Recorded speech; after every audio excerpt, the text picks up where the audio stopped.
ಕಾಂತಾರವನ್ನ shooting ನಲ್ಲಿ ಬ್ಯುಸಿಯಾಗಿದ್ರು ರಾಕೇಶ್. ಕಾಂತಾರಕ್ಕಾಗಿ ಉಡುಪಿಯಲ್ಲಿ ರಾಕೇಶ್ ಪೂಜಾರಿ ವಾಸ್ತವ್ಯವನ್ನ ಹೂಡಿದ್ರು. ಉಡುಪಿಯ ಬೈಂದೂರಿನಲ್ಲಿ ಕಾಂತಾರ ಪ್ರೀಕ್ವೆಲ್ನ ಶೂಟಿಂಗ್ ನಡೀತಾ ಇದೆ. ಅವರೆಲ್ಲ ಅಭಿನಯಿಸ್ತಾ ಇದ್ದಾರೆ. ಆ ಶೂಟಿಂಗ್ ಮುಗಿಸಿ ಗೆಳೆಯನ ಮದುವೆ ಸಮಾರಂಭದಲ್ಲಿ ಭಾಗಿಯಾಗಿದ್ರು. ಆದರೆ ಅಲ್ಲಿ ಸಂಭ್ರಮದಲ್ಲಿದ್ದಂತಹ ಸಂದರ್ಭದಲ್ಲಿ ಕುಸಿದು ಬಿದ್ದಿದ್ದಾರೆ. 32ರ ಪ್ರಾಯ. ಅವರನ್ನ ವಿಧಿ ಕರ್ಕೊಂಡ್ಬಿಟ್ಟಿದೆ.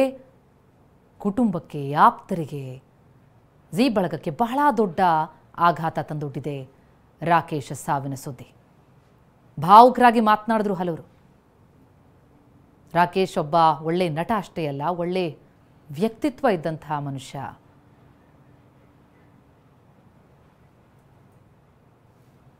ಕಾಂತಾರ ಚಿತ್ರದಲ್ಲಿ ನಟಿಸಿ ಅಲ್ಲಿ ಆ ಬಳಿಕ ಅವರು ಗೆಳೆಯನ ಮದುವೆ ಸಮಾರಂಭದಲ್ಲಿ ಪಾಲ್ಗೊಂಡಿದ್ದು. ಅಲ್ಲಿ ಅವರ ಹೃದಯಾಘಾತ ಆಗಿದೆ. ಕಾಂತಾರ ಚಿತ್ರತಂಡಕ್ಕೆ ಯಾಕೋ ಸಾಲು ಸಾಲು ಸಂಕಷ್ಟ.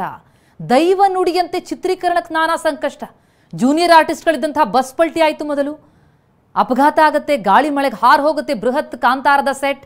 ಅದರ ಬೆನ್ನಲ್ಲೇ ಜೂನಿಯರ್ ಆರ್ಟಿಸ್ಟ್ ದಾರುಣ ಸಾವು. ಈಗ ನೋಡ್ತಾ ಹೋದ್ರೆ ರಾಕೇಶ್ ಸಾವು.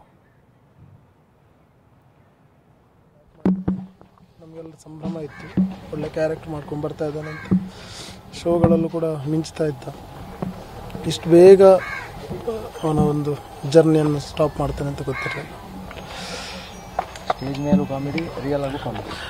ಅಂದರೆ ಅದೇ ನಾವು ಇಷ್ಟು ಜನರು ಇವತ್ತು ಇಲ್ಲಿ ಏನು ಸೇರಿದ್ದಾರೆ ಇದೆಲ್ಲ ಕೂಡ ಅವನ ಅಭಿಮಾನಿ ಬಳಗನೆ. ಬಿಕಾಸ್ ಅವನು ಯಾವಾಗಲೂ ಒಬ್ಬರಿಗೆ ನೋವು ಮಾಡಿದವನಲ್ಲ, ಯಾವಾಗಲೂ ನಗ್ನಗ್ತಾ ಖುಷಿಯಾಗಿದ್ದವನು.